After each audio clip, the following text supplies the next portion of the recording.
Hello viewers, myself Dr. Mahantesh K, Associate Professor, Department of Electronics and Communication Engineering, SJB Institute of Technology, Bangalore. Welcome you onto this pre-recorded online video sessions on electromagnetic waves, class 16, module 2, class 8, as per the video syllabus. In this video, we will be revising the concepts related to the Gauss law, energy expended on moving a point charge, work done in order to move a point charge, potential gradient, dipole concepts, then conductors with respect to current density, convection of current, and continuity of current equations. So as we know from our previous video lectures, Gauss law, the electric flux passing through any closed surface is equal to the total charge enclosed by that surface.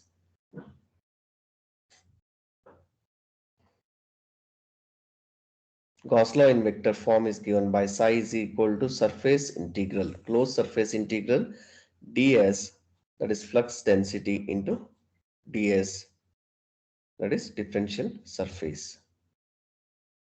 Therefore, the Gauss law is equal to, can be stated as flux is equal to closed surface integral dds is equal to the total charge. If the charge quantity is represented in terms of point charges, the total charge is equal to sum of all the charges.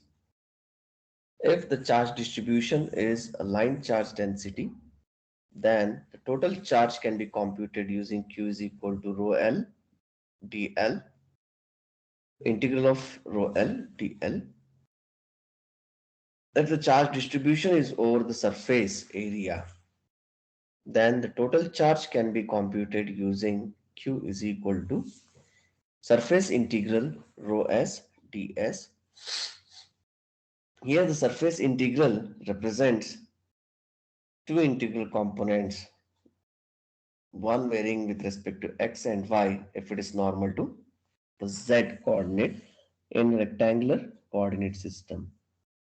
Similarly, if the charge distribution is assumed to be in a volume, we can calculate the total charge using the equation Q is equal to volume integral rho v dv, where rho v is a volume charge density and the volume integral represents triple integral component with each integral limits varying from x, y, z with respect to the rectangular coordinate system,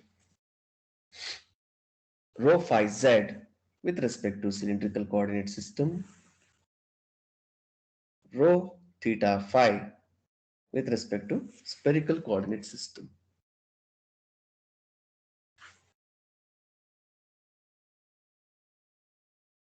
So Gauss's law at a point charge. We will imagine a spherical coordinate system and a spherical Gaussian surface enclosing a point charge at the origin. You can say ds is equal to q by 4 pi a square in the direction ar. ds is equal to a square sine theta d phi in the direction ar.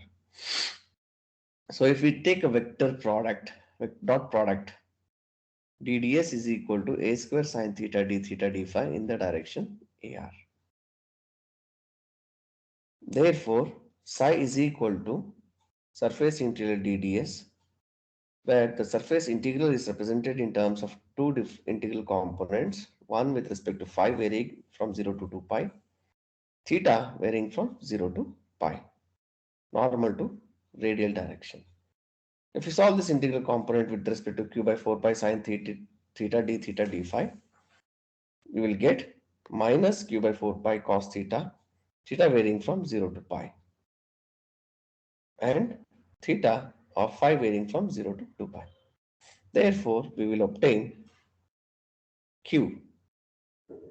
Hence, we can say that Gauss law is proved because total flux is equal to the total charge quantity Q. So there are different applications of Gauss law. For symmetrical charge distribution, the Gauss law applied to an infinite line charge. We will be imagining cylindrical Gaussian surface for a line charge with a charge density rho L, and we will calculate the flux density D is equal to rho L by 2 pi rho. Therefore, electric field intensity E is given by rho L by 2 pi epsilon naught rho in the direction A rho. Similarly, we can apply the Gauss law to the coaxial cables, which consists of conducting cylinder of inner cylinder of radius A and the outer cylinder of radius B, and we can obtain the equation for D is equal to rho L by 2 pi rho in the direction A rho. Rho S outer cylinder is given by minus A by B rho S inner cylinder. This is a very important equation which relates the surface charge density of outer cylinder with the surface charge density of inner cylinder with respect to a coaxial cable. So application of a Gauss law to a differential volume element, we have obtained the equation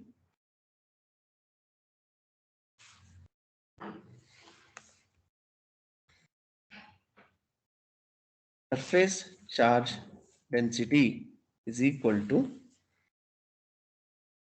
dou by dou dx by dou x plus dou dy by dou y plus dou dz by dou z into delta V.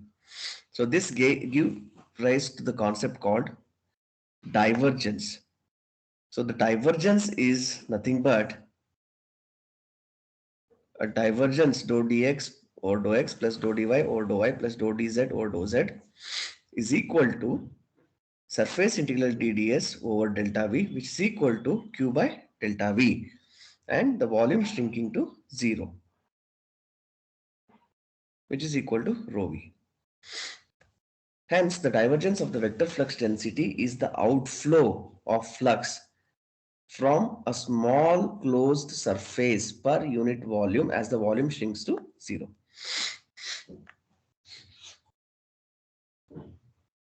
Such a divergence of a given vector in different coordinate system.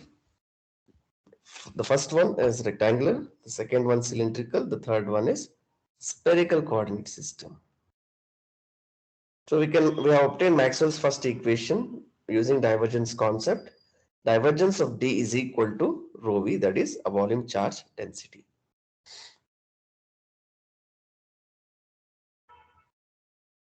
We also studied energy and potential. We shall just quickly go through what is the force equation. Force equation is given by Q into E.